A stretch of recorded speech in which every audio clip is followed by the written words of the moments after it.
আসসালামু আলাইকুম, সবাই কেমন আছেন? আশা করছি যে যেখানে আছেন ভালো আছেন, সুস্থ আছেন। আমরা আল্লাহর অশেষ রহমতে ভালো আছি। তো দুপুরে আজকে অনেক কিছু রান্না করব, সেজন্য সকাল সকাল সব কিছু ভিজিয়ে দিলাম। যা যা রান্না করব ফ্রিজ থেকে বের করছি। কলেজা ভুনা করব, গরুর মাংস রান্না করব। গরুর মাংস এখানে বেশি করে ভিজাইছি, 2 পুটলা। আর এখানে মাছ, আইর মাছ আছে, বল মাছ আছে। তো এগুলো রান্না করব। বল মাছ ভুনা করব, আয়ের মাছ ভুনা করব, কলেজা ভুনা করব, গরুর মাংস রান্না করব। আজকে অনেক কিছু রান্নার কারণ হচ্ছে তো ছেলেদের তো রান্না বান্না একদম শেষ হয়ে গেছে আগে থেকেই, মানে বেশ কিছুদিন আগে রান্না করে দিছিলাম। মোটামুটি অনেক দিন হয়ে গেছে, গন্ডগোল শুরু হওয়ার আগে থেকেই।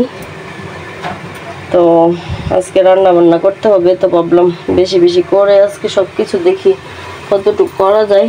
তো আগামীকালকে দেখা গেছে আমার ছেলে আসার কথা, তো এসে নিয়ে যাবে। তো ভাবলাম আজকে যদি না রান্না করি তো কালকে তো সময় পাবো না, সেজন্য আজকে একটু সব বেশি বেশি করে রান্না করব। সেজন্য সব কিছু বের করে ফেলছি। তো গরুর মাংস, কলেজা ভুনা আর 2 রকমের মাছ। আর বাসায় খাওয়ার জন্য কি রান্না করি এখন তা বলতে পারতেছি না।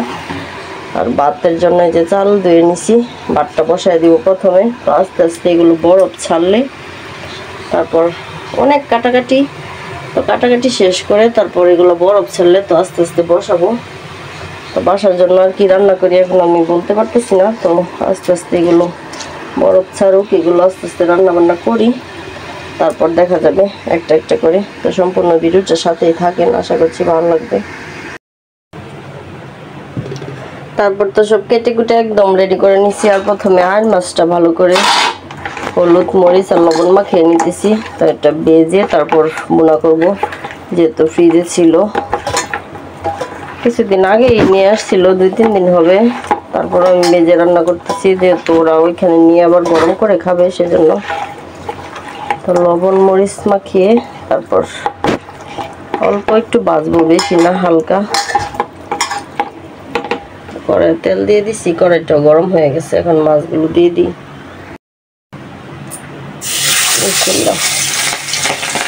মাছগুলো যেভাবে ফ্রিজে দেখেন অবস্থা। আর মাছ, বল মাছ, পাঙ্গাস মাছ, এগুলো কিন্তু প্রচুর তেল ছিঁড়ে। দূর থেকে ভাজবো, আস্তে আস্তে সবগুলো এইভাবে হালকা একটু ভেজে নিব।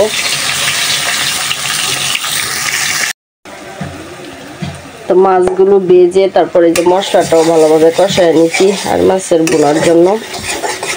হলুদ মরিচ ধনিয়ার গুঁড়া, তারপর সামান্য একটু জিরার গুঁড়া, রসুন বাটা দিছি। তো মশলাটা ভালোভাবে কষিয়ে এখন মাছগুলো দিয়ে দিলাম।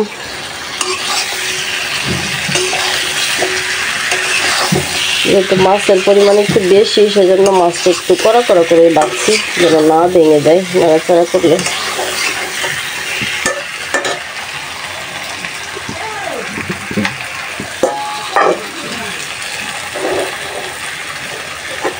আর বেশিরভাগ দেখা গেছে আয়ের মাছ ভুনা খেতেই ভালো লাগে, তরকারি দিয়ে রান্না করলে ভালো লাগে না।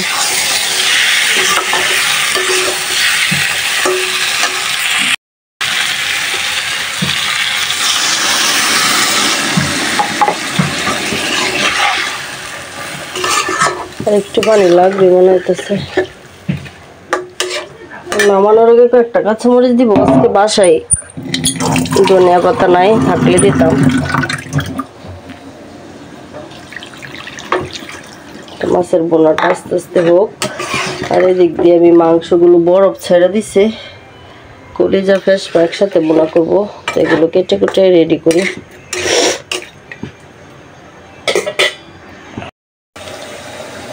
তো আর মাছের বোনাটা করে ফেলছি। আর এখানে কলিজা আর ফেসপার মধ্যে গরম পানি দিয়ে দিছি। গরম পানি দিলে হয় কি, দেখা গেছে যে বাহিরে একটা ময়লা থাকে, যে দেখেন এটা ছাড়ে। আর এখানে বল মাছ বোনাও করে ফেলবো, সেজন্য বল মাছগুলো হালকা একটু ভেজে নিচ্ছি আর মশলাটা ভালোভাবে কষায় নিতেছি। তো বল মাছের মধ্যে ভাবলাম আজকে 2টা টমেটো দিয়ে দিই। তো আর মাছটা এমনিতেই পেঁয়াজ দিয়ে বোনা করছি শুধু, আর বল মাছ টমেটো দিব। টমেটো আছে বাসায়, তো ভাবলাম টমেটো দিয়ে দিই। মশলার সাথে ভালোভাবে টমেটোটা কষায়া তারপর ভেজে রাখা মাছগুলো দিয়ে দিব। আর বাসায় আজকে ধনিয়া পাতা নাই, থাকলে মানে দিলে ভালো হতো তরকারিগুলো। তো বল মাছগুলো দিয়ে দিয়েছি, টমেটোর সাথে ভালোভাবে কষায় নিচ্ছি টমেটো আর মশলার সাথে। আর এখন পানি দিয়ে দিলাম। তো এই পানিতে আস্তে আস্তে তরকারিটা হয়ে যাবে। আর এদিক দিয়ে আমি কলিজা টলিজা সব ধুয়ে নিতেছি। এই তরকারিটা হলে আমি কলিজা বোনাটা বসায় দিব। আর বাইরে প্রচুর রোদ উঠছে, যে দেখেন, রোদের জন্য তাকানোই যাচ্ছে না। ছাদে কিছু কাপড় মেলা দিয়ে আসছিলাম, এগুলো বোধহয় শুকিয়ে গেছে, এগুলো নিয়ে আসবো এখন। এদিকে কলিজা বোনাটাও বসায় দিলাম, মশলাটা ভালোভাবে কষায় নিছি, কুকারে বসায় দিচ্ছি। তো চুলার মধ্যে যেহেতু একটাই চুলা, তো মাছ রান্না করতে করতে সময় পার, তো ভাবলাম কুকারে বসায় দিয়ে আর মশলাটা ভালোভাবে কষে কলিজাগুলো দিয়ে দিলাম। তো আস্তে আস্তে কলিজা বোনাটা এখানে সব মশলা দিছি, মাংস রান্না করতে যা যা মশলা লাগে সব কিছুই দিছি। ভালোভাবে কষায় নিই আগে। আর গরুর মাংসগুলো আমি এইভাবে কেটে নিতেছি, কেটে কুটে তারপর রেডি করে গরুর মাংসটাও বসাবো।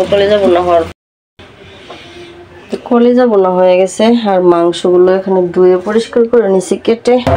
তো এগুলো এখন মশলা মাখিয়ে সুন্দর করে কিছুক্ষণ রেখে তারপর রান্না করব, কুকারে রান্না করব। তো মশলাটা মাখিয়ে নিই, সব মশলা দিয়ে মাখিয়ে রাখবো কিছুক্ষণ, তারপর বসাবো। আর এদিকে আমার কিছু সবজি বাজারও নিয়ে আসছে, আপনাদের দেখাই চলেন। তো মাংসটা অনেকক্ষণ মশলা দিয়ে মাখিয়ে রাখছিলাম, এখন পেঁয়াজগুলো ভেজে নিচ্ছি আর মাংসটা দিয়ে দিই। আস্তে আস্তে রান্নাগুলো করে এমনিতেই সময় চলে গেছে। আর এতগুলো রান্না একা হাতে তো বুঝেনি, কাটা বাছা করতে করতে তো সময় লাগেই, কিছুই করার নাই। আজকে রান্না করার কারণ হচ্ছে কালকে যদি ছেলে আসে তো পরের দিন চলে যাবে দুই ছেলে একসাথে, সেজন্য একটু বেশি করে রান্না করতেছি।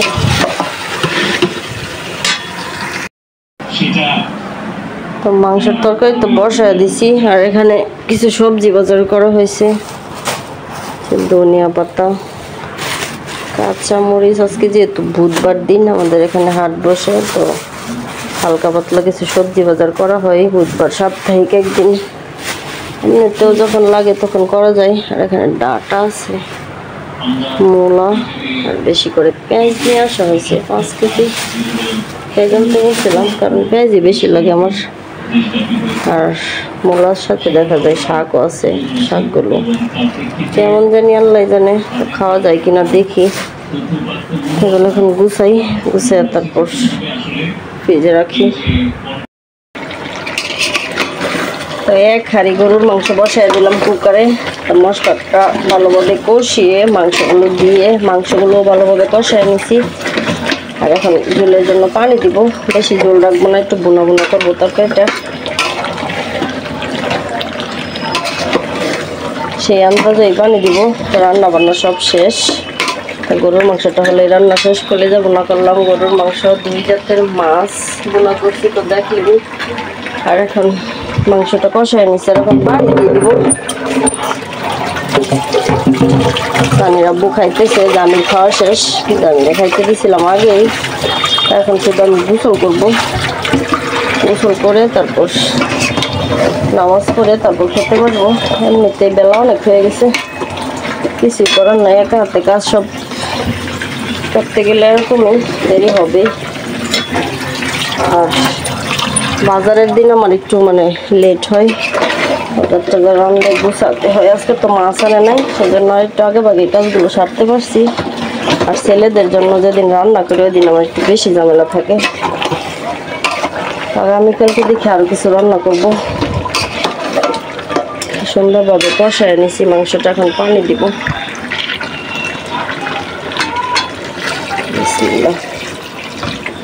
ঠান্ডা পানি দিয়ে দিলাম, আন্দাজ মতো দিছি যতটুকু লাগবে। তো ধীরে ধীরে মাংসটা হোক। আর কুকারে বসানোর কারণ হচ্ছে কুকারে বসায় দিয়ে সব কাজ করা যায়। গ্যাসের চুলায় আমার কাছে মনে হয় জাল একবার বাড়াইতে হয় কমাইতে হয়, কুকারে রান্না করলে আমার কাছে বেশি ভালো লাগে।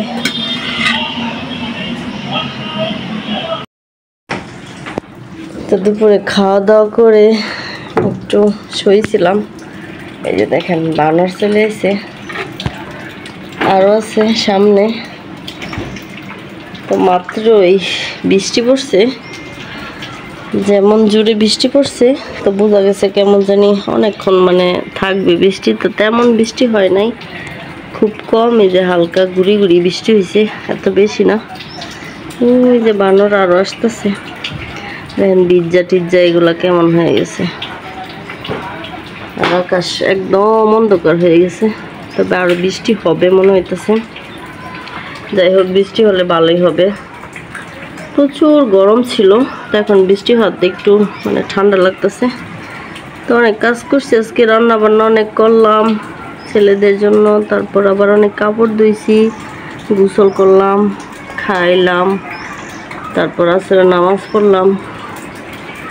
আর বানরও আসতেছে, তো ভাবলাম আপনাদের সাথে একটু শেয়ার করি। সানিরা বসে আসে এখন পেয়ারা খাইতেছে, চলেন যাই দেখি। আর এখানে সব তরকারি বেড়ে ফেলছি, আর গরুর মাংসটা চুলার মধ্যে আছে, মানে হয়ে গেছে। ওইটা আমি বেড়ে তারপর বক্সে করে ফ্রিজে ঠান্ডা করে তারপর ফ্রিজে রাখবো। এটা কলে যাবো না, মাছবো না, বল মাছবো না, আর আয়ের মাছবো না। তো বল মাছটা আমি টমেটো দিয়ে বোনা করছিলাম, আর কলিজাটা তো এমনি বোনা করছি। আর গরুর মাংস রান্না করছি, গরুর মাংসটা এখনো বাড়ি নাই, তবে বেড়ে ফেলবো। দিন অন্ধকার হয়ে গেছে, ঘরের ভিতরে লাইট জ্বালানো হয় না, সেই জন্য এরকম যে গরুর মাংস রান্না করে রাখছি। আর গরুর মাংসটা এখন বাড়বো বক্সের মধ্যে, বেড়ে তারপর ঠান্ডা করে তারপর ফ্রিজে রাখবো। আর এই যে সানিরা বসে আসে হয়ে রাখা।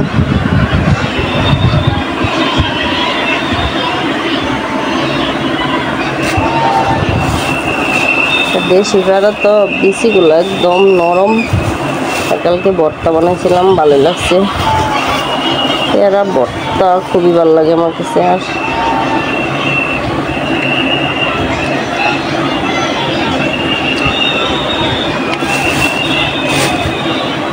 সবগুলোর ভিতরে লাল,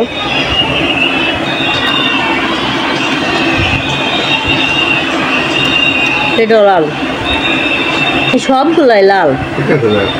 অনেকগুলা কাটছিলাম না, দেখছো না, এটা খাইছিলাম, হেডিও লাল আছে। টিভি দেখতে চাও?